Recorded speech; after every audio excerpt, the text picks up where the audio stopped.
In today's 10-minute tutorial, the question is, what can we create with this small wooden drawer?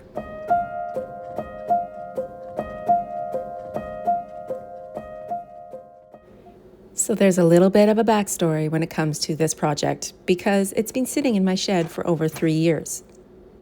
I was the lucky winner of a beautiful vanity at an online auction, and when I went to pick it up, it was located in the basement and the basement had flooded. Because of that added moisture, the vanity was completely ruined. All I took home that day were a couple of these beautiful drawers that were missing hardware and that were terribly damaged. But listen, I can make something out of nothing, and today we are going to create a beautiful little riser, which is something you can put on your shelf to hold items or even put in your coffee bar with one single drawer. I removed all of the flaking and broken veneer off the front of this single drawer. I then cleaned it very well with white lightning because let me tell you, this little piece of wood was incredibly dirty. I also kept that one tiny keyhole and put it aside. I really do believe that in my upcycling, recycling, and crafting journey, everything can be changed. Everything can be used, and we can definitely find a purpose for this. A small little shelf sitter or a riser or a tray, whatever you would like to call it, this little wood drawer with no body, it's missing the rest of the vanity because that part went in the trash, will be something special. After you clean with white lightning, Terra Clean or Pristine Clean, all of them are the same item, just packaged in different bottles, you are ready to go. You can take an extra step and rinse your white lightning before you begin. Obviously, as somebody who upcycles, I have 3 huge bins of vintage hardware sitting in my shed. So I went through my stash and I found one that fits perfectly. I grabbed a couple of different ones just to see how they would hang on the front of the piece, and I decided on the most ornate piece for this little box. Don't worry about the color because I will use my Gilding Wax to match it to the keyhole color as well. They are both going to be a beautiful shade of antique gold.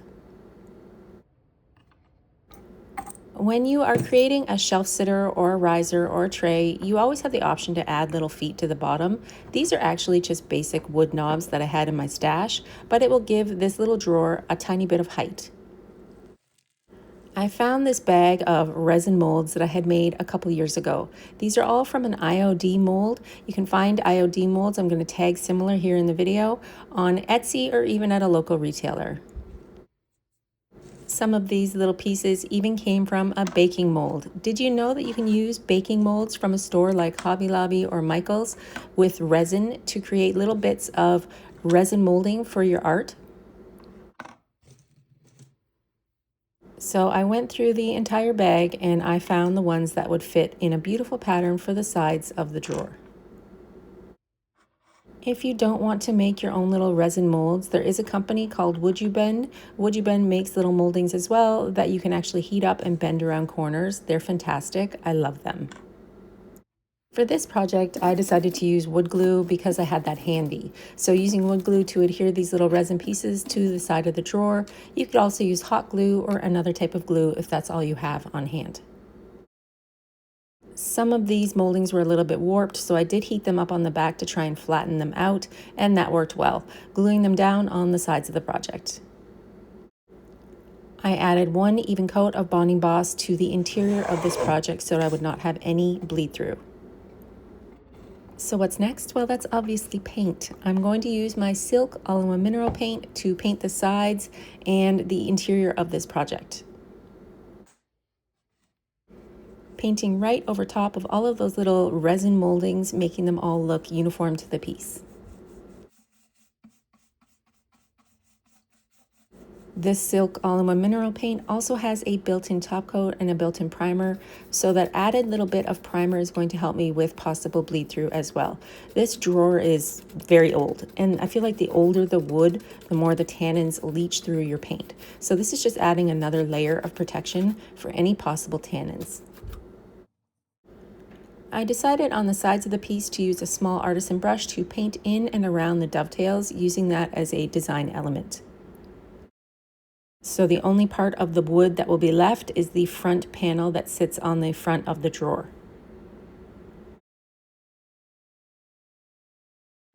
Depending on your color choice for your silk paint, I find the lighter the paint, the more layers you're going to need. I think I did about 1.5 coats of paint on this project. You could probably get away with only 1 coat of paint because the plan for this piece will be to distress it, add wax, and add some age back into this little project. The brush that I'm using today is a smooth synthetic brush. That is my go-to brush for any time that I use silk paint. Let's talk about this paper. This is a napkin. This is actually a napkin from a craft store. You can peel back the layers on a napkin and use them as decoupage. And listen, if you don't say decoupage and you say decoupage, I don't care. I'm not going to judge. It's still fun. It's still crafty. So after you have peeled back your napkin layers, you can cut them out to use them as you wish. Because this looked like little tiny wood strips, that's exactly what I did. I cut them into strips. And I use my satin clear coat to adhere them to the bottom part of this drawer. This is going to add a faux wood element and really give it a unique look. Since there are pink in that napkin color, I decided to find some knobs that had a pink hue and create little feet for my project. Using some crazy glue, I just stuck them right there on the base. This is a really great way to add height to a tray or a little riser like this. It's also a fantastic way to go through your hardware stash and use up little bits and bobs that you might already have. Since the front of this drawer was severely damaged and I removed all of the veneer, I want to give it a fresh new look. I'm going to use no paint gel stain and wipe on a warm brown color.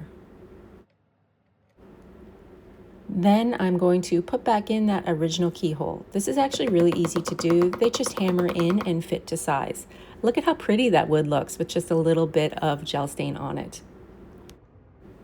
Okay, so here's my handy dandy tip of the day. If you want your hardware to match and they are all different colors, just grab your gilding wax because a simple little brush on of some antique gold gilding wax makes all of the pieces cohesive and it looks fantastic.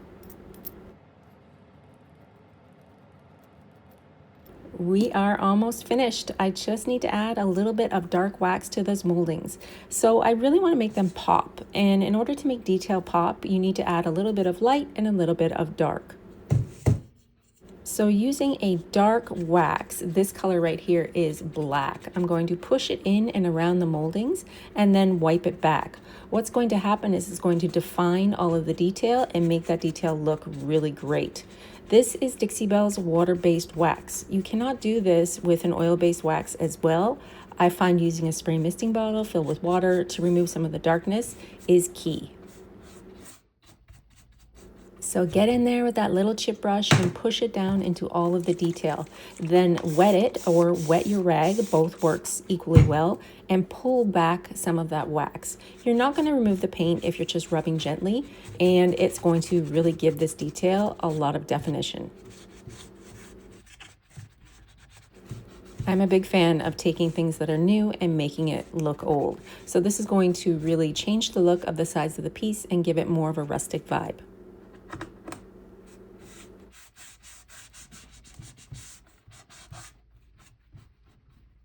You didn't think I was going to stop there, did you? We are, of course, going to be adding gold. Of course, we need to add a little bit of shine to some of those details on the edges of the floral. You can apply gilding wax with your fingers with a tiny brush. I like to use my old paintbrushes, the paintbrushes that really can't do the job anymore for paint, but still have use. I save them for the gilding wax because this is oil-based and it's really hard to remove from the brushes. So when I'm done using these brushes, I just throw them in the garbage. And that, my friends, is your 10-minute tutorial on what you can do with one single drawer. It has the cutest little detail and looks amazing sitting on a shelf or on top of a dresser to put little things inside. That beautiful vintage hardware on the front is just shining, and those little molds on the side give it some character. So what did I do with this tiny drawer? I actually gifted it to a friend who is opening a beautiful antique store. And she is going to use this little shelf sitter to hold valuable treasures and layer the design in her vignettes. I hope that you enjoyed this little upcycling tutorial. I will see you again next week. Don't forget to hit like and subscribe for new videos.